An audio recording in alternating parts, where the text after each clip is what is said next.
شروع اس رب کے نام سے جس کے سب نام ہیں، جسے کسی نام کے بغیر بھی پکارا جا سکتا ہے۔ السلام علیکم ناظرین۔ دین اسلام میں قربانی کی حیثیت ایک عبادت کی سی ہے، اور عبادت کی حقیقت دین خداوندی میں یہ ہے کہ بندہ اپنے پروردگار کے ساتھ تعلق کی یاد دہانی حاصل کرتا رہتا ہے۔ ماہ ذی الحجہ کے 10ویں دن دنیا بھر کے مسلمان عید الاضحیٰ کا تہوار مناتے ہیں، اور یہ دن اس عظیم قربانی کی یادگار ہے جو سیدنا ابراہیم علیہ السلام اور سیدنا حضرت اسماعیل علیہ السلام نے اطاعت و فرما برداری کا اعلیٰ نمونہ بن کر اپنے رب کے حضور پیش کی تھی۔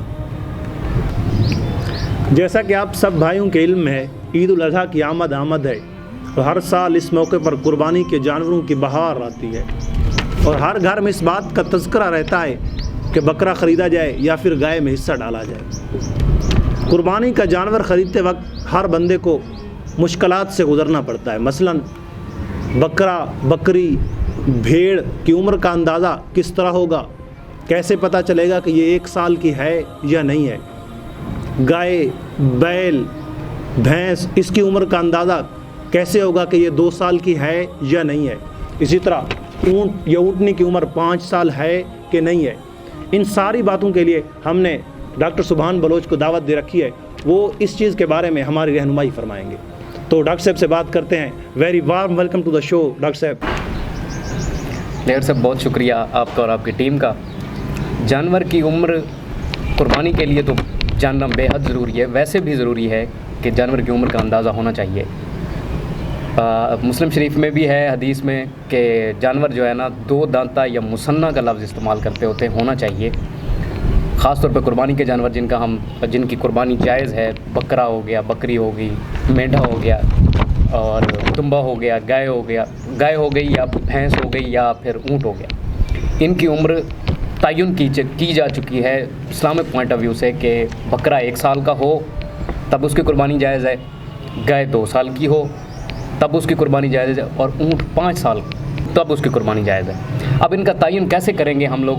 تو ایک رف سا اسٹیمیٹ ہوتا ہے، دانتوں کو دیکھ کے لگایا جاتا ہے اندازہ۔ تو جو رومیننٹس ہوتے ہیں، یہ جو جگالی کرنے والے جانور ہوتے ہیں، یا 4 جن کے پورشن ہوتے ہیں سٹمک کے، یہ جانور جو ہوتے ہیں نا، ان کے اوپر والے دانت ہوتے ہی نہیں ہیں، مطلب کہ انسائزر اوپر ایک ڈینٹل پیڈ ہوتا ہے ہارڈ سا، نیچے والے دانت ہوتے ہیں۔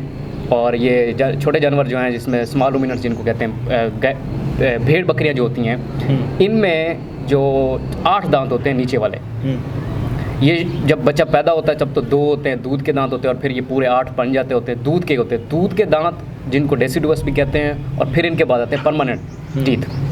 جو دودھ کے دانت ہیں وہ موتی کی طرح چمکیلے، نوکیلے اور پتلے سے ہوتے ہیں۔ ٹھیک ہے۔ اب یہ سال کا جب ہو جاتا ہے جانور تو یہ گرنا شروع ہو جاتے ہیں۔ پہلے 2 انسائزر، درمیان والے 2 انسائزر گرتے ہیں، ان کی جگہ پہ 2 اور دانت آ جاتے ہیں جن کا واضح فرق پتہ چل رہا ہوتا ہے کہ یہ دودھ کے دانت سے مختلف دانت ہیں۔ یہ چوڑے ہوتے ہیں، یہ زرد رنگ کے ہوتے ہیں۔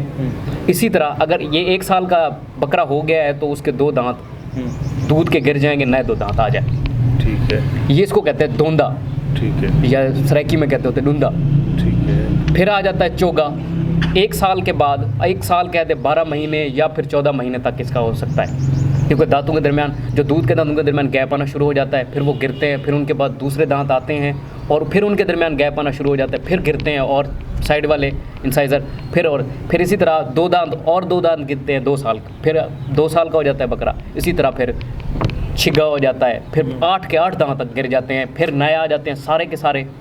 اس کے بعد یہ نئے جو ہیں دانت یہ گرنا شروع ہو جاتے ہیں۔ ٹھیک ہے۔ یہ گر جاتے ہیں، پھر اس کو جانور کو جا کے کہتے ہیں گمر، کوئی دانت نہیں بچتا، بوڑھا ہو جاتا ہے جانور 12 سال کی عمر تک۔ یہ اس طرح باقی جو گائے کے بارے میں بھی یہی ہے کہ اس کے بھی انسائزر نیچے والے گریں گے 2 سال کی عمر میں، پہلے 2 دانت گریں گے اس کے۔ اگر 2 دانت گر چکے ہیں، نئے 2 دانت آ چکے ہیں، تو قربانی کے لیے وہ جائز ہے۔ اچھا ڈاکٹر صاحب، ایک دوسرا مسئلہ یہ ہے کہ جانور کی صحت کے متعلق یہ کیسے پتہ چلے گا کہ جانور بیمار ہے یا صحت مند ہے؟ اس کے بارے میں رہنمائی فرمائیں۔ جانور نارمل ہیلدی جو ہوتا ہے، اس کی جو بال ہوتے ہیں شائنی سے ہوتے ہیں۔ اچھا، ٹھیک ہے۔ اور آنکھیں بالکل شائنی سی ہوتی ہیں، مزل جس کو کہتے ہوتے ہیں، یہ تھوتنی جس کی ہوتی ہے، یہ چمکیلی سی ہوتی ہے، جگالی کر رہا ہوتا ہے پراپر، اور ہیلدی سا ہوتا ہے، مطلب ڈر خوف یہ نہیں ہوتا اس میں۔ तो जो जानवर बीमार होता है, गला ख़राब, नेज़ल सिक्रीशन आना शुरू हो जाती है, आंखों से डिस्चार्ज होना शुरू हो जाता है, या डायरिया होता है। अब डायरिया की भी 2-3 किस्में आ जाती होती हैं, कुछ जो कीड़ों की वजह से हो जाता है या फिर कुछ खुराक की ख़राबी की वजह से हो जाता है, तो इनकी एहतियात ज़रूरी है। मतलब ये आम बंदा यही सी जुगाली से पता चलेगा, या फिर मतलब वो चमकीली आंखें होंगी, हाँ जी, नुकीले बाल होंगे, इसी तरह मतलब पता चल जाएगा जानवर के हेल्दी होने का। आप पहले उसके जिस्म से अंदाज़ा लगा सकते हैं कि ये मोटा है, ताज़ा, मोटा ताज़ा जिस तरह अंदाज़ा लगाते हैं ना हाथ रख के व्यापारी हजरात, वो उससे देख सकते हैं। दूसरा, आंखें चेक करेंगे उसकी, अगर वो ये जो थर्ड आई लिड होता है जानवर का, अगर ये पीले रंग का नज़र आ रहा है तो एनीमिक है जानवर, खून की कमी है उसमें, या उसमें कीड़े हैं उसके जिस्म में, तो वो आपको वाज़े पता चल रहा होता है। दूसरा, जुगाली एक हेल्दी सी एक एक्टिविटी है उनकी। नॉर्मल जानवर जो होता है ना, वो आराम से सुकून से बैठ के मतलब कर रहा होता है। जुगाली का इसके सेहतमंद होने से बराह रास्त बिल्कुल ताल्लुक है। अच्छा, एक और सवाल भी है कि 1-1.5 हफ्ता, मतलब एक बंदे होते हैं जो 1-1.5 हफ्ता पहले कुर्बानी ले आते हैं, उस जानवर की देखभाल कैसे की जाए, ये उनके लिए बहुत बड़ा मसला होता है। बिल्कुल आप ठीक कह रहे हैं। हमारे यहाँ ना जो जिन्होंने जानवर नहीं रखे हुए घर में, जब पहले कुर्बानी का जानवर लेके आते हैं तो उसकी कोई एक्स्ट्रा केयर करना शुरू कर देते हैं। बिल्कुल, जैसे दाने उसको खिलाएंगे, रोटियां खिलाएंगे उसको, प्यार मोहब्बत के चक्कर में आ जाते हैं। वो चीज़ें उनको खिलाएंगे जो उनकी नॉर्मल ग़िज़ा का हिस्सा ही नहीं है। बिल्कुल। जानवर के यहाँ जब भी आप लोग फ़ौरन से उसकी ग़िज़ा तब्दील करोगे, पेट ख़राब हो जाएगा उसका। दाने ज़्यादा खिला दोगे उसको, वो जैसे अफारा सा हो जाता है, वो हो जाएगा, या फिर उसको डायरिया हो जाएगा, उसके ये मसले शुरू हो जाते हैं। तो जो जानवर लेके आते हैं उनसे यही गुजारिश है कि ताज़ा चारा जो है वो दें, तूड़ी दें, और अगर दाने दे भी सही तो थोड़े से दें, और फिर उसके बाद पानी ना पिलाएं उसको, जानवर को। इतनी ज़्यादा उसकी केयर ना करें कि वो नॉर्मल जो उसका बिहेवियर है ना वो उससे हट के हो। अगर इस तरह के मसाइल आ रहे हैं तो आप डॉक्टर से, वेटरनरी डॉक्टर से करीबी से रब्ता करें, और कोशिश करें कि जानवर को किसी किस्म की कोई ड्रग जो है ना, उसकी ड्रग के ऊपर एक लिखा होता है कि इसका विड्रॉल टाइम कितना है, बॉडी में कितने टाइम तक रहती है। एंटीबायोटिक यूज़ ना करें, जो डिवर्मर हैं ये यूज़ ना करें। इनका क्या नुकसान है अगर ये इस्तेमाल करेंगे? नुकसान ये है कि ह्यूमन बॉडी के अंदर ना एंटीबायोटिक रेजिस्टेंस आ रही है। आप पहले मॉक्सल से आप लोग ना ज़ुकाम का ट्रीटमेंट हो जाता होता था ह्यूमन में, आजकल सुनते हैं मॉक्सल से कुछ भी नहीं होता, आप एरिथ्रोमाइसिन कहाँ तक चले जाते हैं। तो वजह ये है कि हम जानवरों के अंदर ये एंटीबायोटिक चलाते हैं, उनके जिस्म में रह जाती हैं, हमें ज़रूरत भी नहीं होती, हम वो मीट कंज्यूम करते हैं तो वो हमारे अंदर रेजिस्टेंस आ जाती है एंटीबायोटिक की।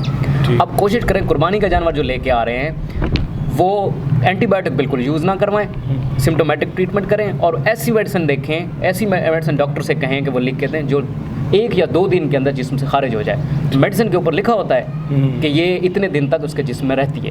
अच्छा, मतलब ये दवाइयों का इस्तेमाल कम से कम करें? बिल्कुल कम से कम करें, मैनेजमेंट अच्छी रखें बस। डॉक्टर साहब, अमूमन ये ख्याल किया जाता है कि घर का अगर जानवर हो, उसकी उम्र पूरी हो लेकिन दांत ना गिरें, तो उसके बारे में क्या रहनुमाई फरमाएंगे हमारे?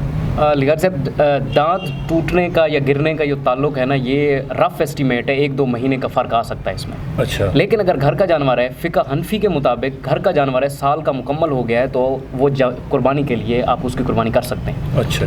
हदीस में है जिसमें पहले वो मुसन्ना का जिक्र भी किया है कि मतलब 2 मतलब ये अलामत है, ये शर्त नहीं है।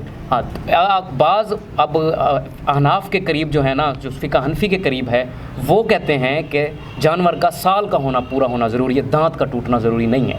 ठीक है, लेकिन बाज़ के नज़दीक कि ये है कि दांत जब तक नहीं टूटता वो साल का ही नहीं होता। अच्छा। लेकिन हमारे यहाँ जो राइज है ना वो यही है कि साल का पूरा हो जाए।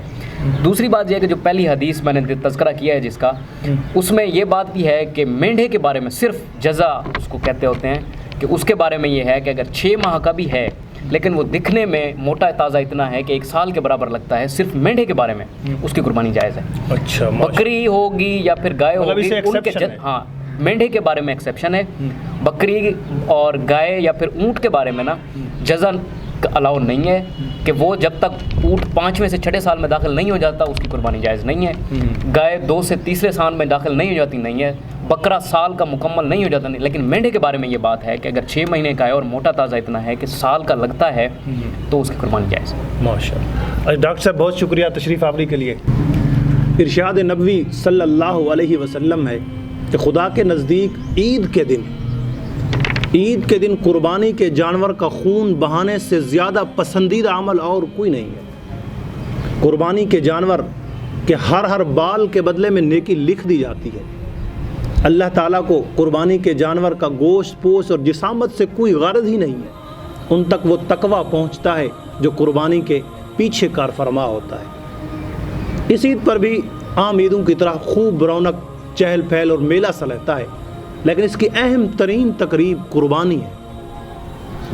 تو برائے مہربانی قربانی کی تقسیم کرتے وقت اپنے ساتھ ساتھ اپنے رشتہ داروں اور ان غریب مساکین کا بھی ضرور خیال کیجیے، تاکہ غریب سے غریب آدمی تک یہ گوشت پہنچ سکے، وہ بھی اس خوشی سے محروم نہ رہیں۔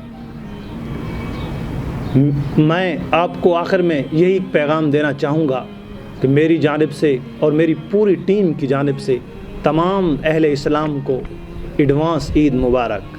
اللہ ہم سب کا حامی و ناصر ہو۔ اللہ حافظ۔